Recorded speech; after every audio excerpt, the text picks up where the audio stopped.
এর মাননীয় মুখ্যমন্ত্রী যিনি এই চাকরি চুরির পুরো দায়িত্বে রয়েছেন, 60 পেয়ে যারা চাকরি পাবেন না তাহলে তারা তো বিদ্রোহ করবেই। এই যে আমাদের সঙ্গে তাদেরকে একটা বিভাজন করে দেওয়া, এটা একটা গভীর চক্রান্ত। পরিতাপের বিষয়, নতুন চাকরি প্রার্থী ভাই ও বোনেরা যারা 60 পেয়েছে, 100% নম্বর পেয়েছে, সে যদি ডাক না পায় তাহলে তো বিদ্রোহ হবেই। রাজ্যের মুখ্যমন্ত্রীকে চাকরি ফেরাতে হবে যোগ্যদের, আর নতুন চাকরি প্রার্থী ভাই ও বোনেদের সঙ্গে একটা বিবাদ বাঁধিয়ে দেওয়ার চেষ্টা করে। সুপ্রিম কোর্ট বলেছিল যে অযোগ্য যেন কেউ বসতে না পারে, কিন্তু অযোগ্য আপনারাই সংবাদ মাধ্যমে চালাচ্ছেন। কোর্ট মনিটরিং সিবিআই তদন্ত হয়েছিল, তাহলে কেন সেই সিবিআই তদন্তের ভিত্তিতে একটা অংশ অযোগ্য বলে বিবেচিত হলো আর বাকিরা যোগ্য নয় কেন?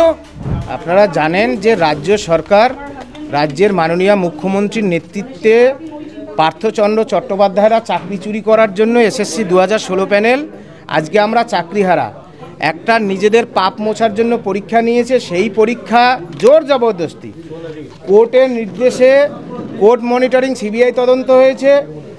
চোর পার্থ চ্যাটার্জি বাইরে, তাহলে কি চাকরি চুরি হয়নি?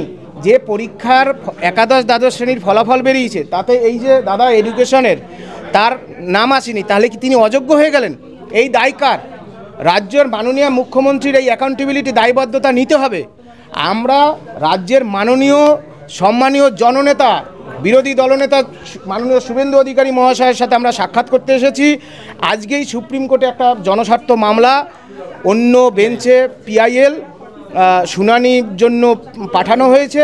আমরাও আগামী দিনে হাইকোর্ট থেকে সুপ্রিম কোর্ট রাজ্যের মাননীয় মুখ্যমন্ত্রী যিনি এই চাকরি চুরির পুরো দায়িত্বে রয়েছেন নেতৃত্বে, তাকে পার্টি করে চাকরিচোর পার্থচন্দ্র চট্টোপাধ্যায়, সুবীরেশ বাবু থেকে শুরু করে তাদের সবাইকে পার্টি করে আমরা মামলা করব। রাজ্যের মুখ্যমন্ত্রীকে চাকরি ফেরাতে হবে যোগ্যদের, আর নতুন চাকরি প্রার্থী ভাই ও বোনেদের সঙ্গে একটা বিবাদ বাঁধিয়ে দেওয়ার চেষ্টা করছে। 13 বছর ধরে নিয়োগ নেই, আজকের এই বিবাদ বাঁধিয়ে দেখুন তারা এখন আন্দোলনে। তাহলে 60 পেয়ে যারা চাকরি পাবেন না তাহলে তারা তো বিদ্রোহ করবেই।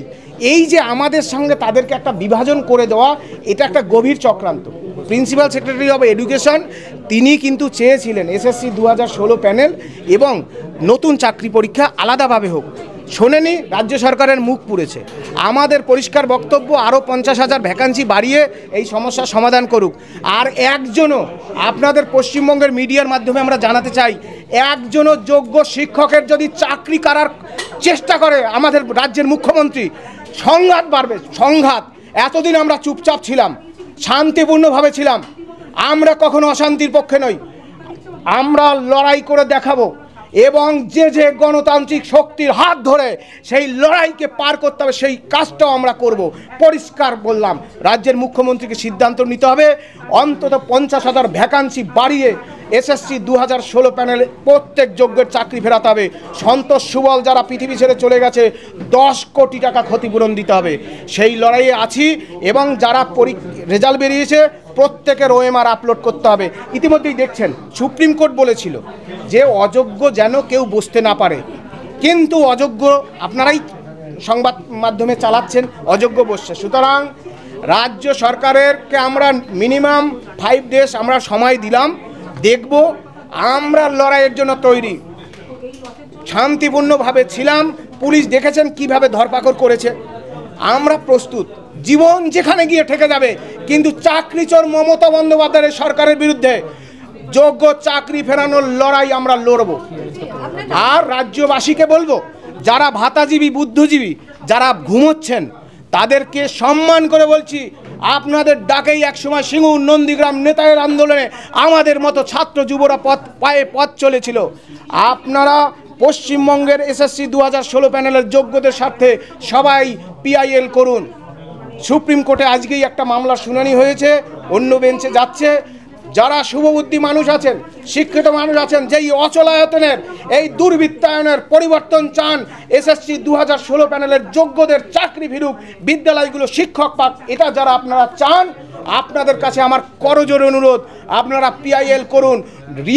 নতুন করে এই মামলার উন্মোচন হবে, কারণ কোর্ট মনিটরিং সিবিআই তদন্ত হয়েছিল, তাহলে কেন সেই সিবিআই তদন্তের ভিত্তিতে একটা অংশ অযোগ্য বলে বিবেচিত হলো আর বাকিরা যোগ্য নয় কেন? এই প্রশ্ন সাধারণ মানুষ হিসাবে, চাকরিহারা শিক্ষকদের একজন অংশ হিসাবে। মুখ্যমন্ত্রী বলছেন যে শূন্যপদ বাড়ছে, এসএসসির মুখ্যমন্ত্রীর সঙ্গে তার কথা হয়েছে এবং শূন্যপদ বাড়লে নতুন এবং ইন সার্ভিসে আপনারা যারা এতদিন পর খুব ভালো কথা, মাননীয় ব্রাত্য বসু মহাশয় উচ্চশিক্ষামন্ত্রী, তাকে ধন্যবাদ। আমরা বলছি সময়ের দাবি, যুগের দাবি, এসএসসি 2016 প্যানেল এবং আপামর পশ্চিমবঙ্গের নতুন চাকরি প্রার্থীদের দাবি আরও অন্তত 50,000 শূন্য পদ সৃষ্টি করে এসএসসি 2016 প্যানেলের একজন যোগ্য যারা ঘুষ দেয়নি, আপনারা জানেন তারা কারা, তাদের চাকরি নিশ্চিত করুন। নিশ্চিত হবে, অন্য কোনো কথায় কাজ হবে না, অন্য কোনো কথায় কাজ হবে না। এই ভ্যাকান্সি বাড়াক নিশ্চয়ই। এই যে আমি বললাম, আমি আগেই বলেছি, এডুকেশন 9-10 বসতে পারেনি, কম্পিউটার সায়েন্স, অ্যারাবিক, নিউট্রিশন, এরকম অসংখ্য নাম আমাদের কাছে আছে। এদের দায় কে নেবে? এদের দায় কে নেবে? এদের দায় মুখ্যমন্ত্রীকে নিতে হবে। এবং খুবই পরিতাপের বিষয়, নতুন চাকরি প্রার্থী ভাই ও বোনেরা যারা 60-এ 60 পেয়েছে, 100% নম্বর পেয়েছে, সে যদি ডাক না পায় তাহলে তো বিদ্রোহ হবেই। এই যে নতুন চাকরি প্রার্থীদের সাথে এসএসসি 2016 প্যানেলকে একটা সংঘাত বাঁধিয়ে দিয়ে 2026 সালে ঘোলা জলে মাছ ধরার চেষ্টা করছে মুখ্যমন্ত্রী। আমরা রুখে দেব, আমরা রুখে দেব, এটা পরিষ্কার কথা। আরো ভালো ভালো খবর দেখতে সাবস্ক্রাইব করুন বাংলা হান্টের ইউটিউব চ্যানেল। বাংলা হান্টের আরো খবর দেখতে নজর রাখুন। বাংলা খবর মানেই বাংলা হান্ট।